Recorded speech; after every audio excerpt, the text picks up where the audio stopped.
Welcome back to Stu Studio, Conservative Takes on Music.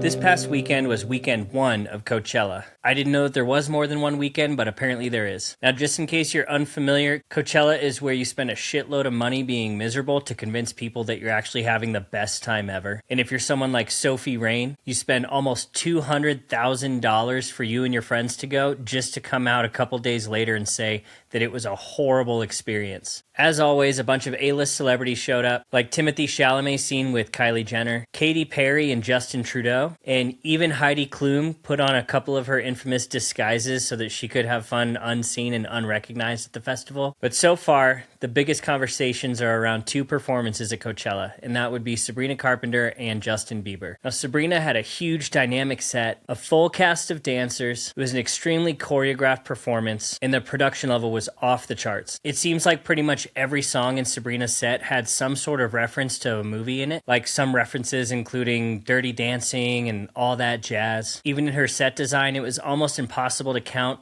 all of the references and little Easter eggs that she hid throughout it. And after seeing the success of Taylor Swift and all of her little hidden messages, maybe she's taking notes. There were a couple surprise celebrity guests throughout her set, like Susan Sarandon did a voiceover, Will Ferrell pretended to turn the power back on after a blackout, and Samuel L. Jackson was there, and it's kind of unclear what he did. But after putting so much energy into her set and her performance, the main takeaway has been the racist remarks that she made after somebody did an Arabic celebration call in the crowd. She was sitting down at a keyboard, which was not a piano as many people are saying. It was a Rhodes keyboard to play her song We Almost Broke Up Last Night, when someone let out what she thought sounded like a yodel. She said, what are you doing?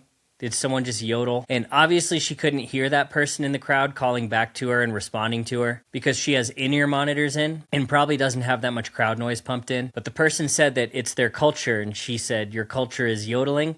I don't like it, which is perfectly reasonable. That's a weird thing to do front row at Coachella. But unfortunately, Sabrina apologized, which means that she gets no sympathy. This from E! News. Sabrina Carpenter apologizes for viral reaction to fans' cultural call during Coachella 2026. After the Please Please Please singer called a fan letting out an Arabic celebration call known as a Zagorda, weird, for the sound during her headlining set at Coachella 2026, she apologized for the comments she made on stage. She should have just let it go, let it be a funny little throwaway moment, but she didn't. Says, my apologies, I didn't see this person with my eyes and I couldn't hear clearly. My reaction was pure confusion, sarcasm, and not ill-intended.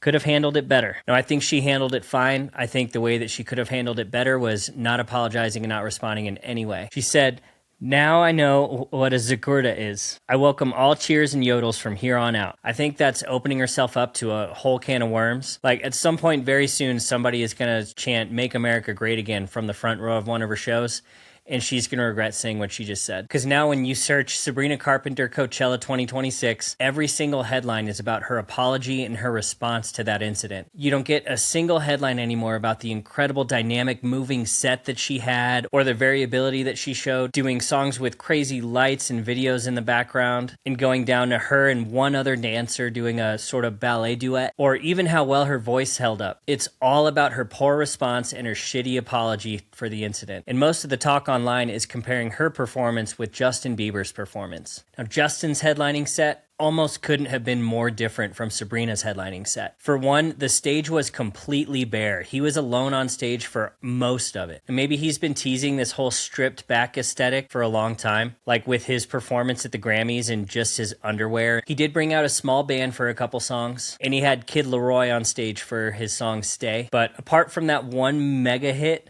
most of his performance was from Swag and Swag 2. When he did play some of his hits, like his song Sorry, he lip-synced most of it. And what most people are talking about from his set is the time that he spent scrolling his laptop and YouTube. Like, you could see him searching in the search bar for his old performances from when he was like 13 years old. He sang along to an old video of Baby, and he even got in one quick D's Nuts video. And at one point he complained about the Wi-Fi speed while he's on stage at Coachella. In this 87-minute headlining performance at Coachella, Justin Bieber spent about half of it on his laptop. But when he actually performed songs live, he showed us what a star he actually can be, which made it even more frustrating how much time he spent scrolling through YouTube. Because with the completely bare stage. The lights in the video synced up perfectly and made a spectacle out of a minimalistic performance. I even thought that his energy was appropriate. Like, he's at a point in his career where he can kind of just do whatever he wants, so he doesn't have to fake being high energy in front of a big crowd. He can just be himself and write it out. And he ended it with a fun performance of Daisies and a nice little message for Coachella saying, "I love you, make sure you drink some water." And we all need that reminder sometimes. Some people are saying that he can't actually perform his old songs because he sold his catalog for $200 million back in 2022. Apparently he blew through somewhere between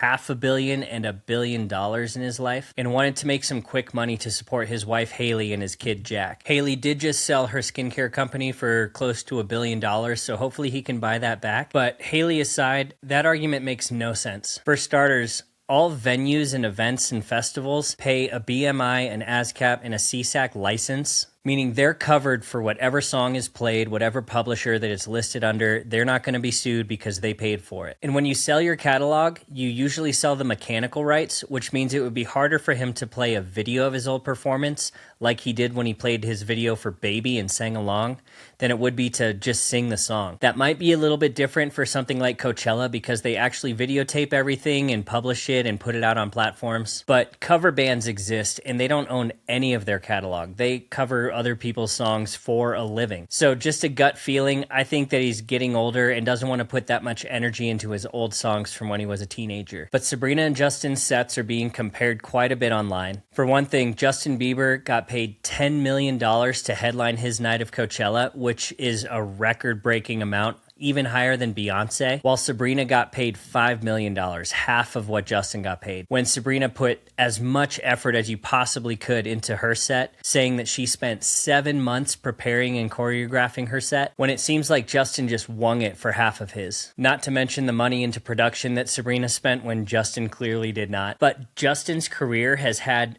one of the most insane arcs over the last 16 years. He got thrown into stardom, he grew up in the spotlight, he went crazy and he came back a couple times, found God maybe more than once. And I think at this point in a career like that, it's warranted that you can reflect on it a little bit in the middle of your set in front of the biggest audience you can. I went to a Midland show quite a few years ago and they took a break in the middle of their set to talk about the #1 hits that each of them had written.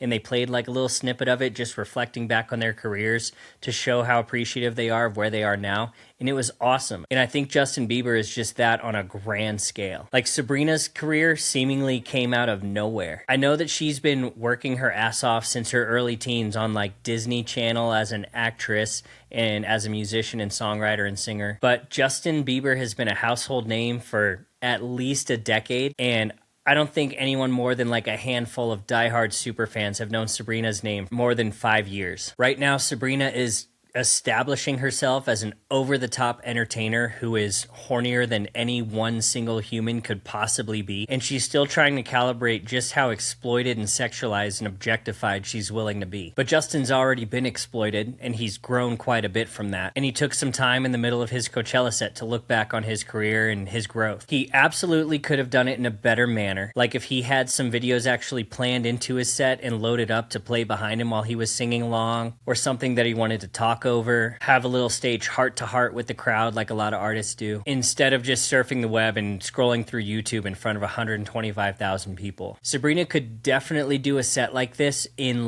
10 years. After she's gone through all her ups and downs and her rebellious and her repenting phases, if she can manage to stay relevant, I think everyone would find that refreshing. But as always, the best part of this controversy in this discussion is the memes. Sabrina's disgusted face has become a reaction meme for just about anything. From Starbucks baristas spitting in your coffee to the Spanish Inquisition, it's going to be saved in my phone for a long time as a blank slate. And Justin's performance is no different. People have him scrolling through various things while he's on stage. And as we've learned, these memes will be around long after the conversation dies. But that's it for now. Thank you for watching this week's episode of Stu Studio. And remember, Jesus loves you.